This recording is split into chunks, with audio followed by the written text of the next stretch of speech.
What makes a good team? Is it the star players?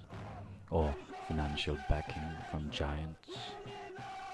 Training, skills, discipline? Maybe. But Aizawl FC doesn't have many of those.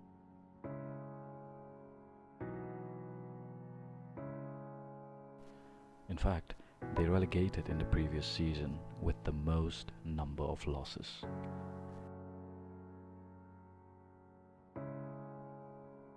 Their funding is so low that the club's budget is 20 times lower than those of the bigger clubs in the league.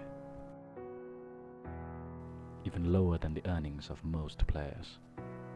Carlos Tevez's 1 month's salary would be able to support AFC for an entire season.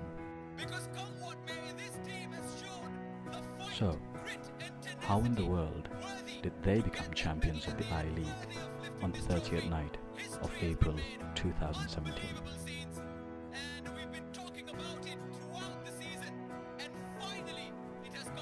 Maybe being a good team is about the smaller things like humility, friendship, love of the game, good leadership, good fans. Or maybe it's about something bigger, like faith, reverence for something bigger than themselves. Maybe. Just maybe.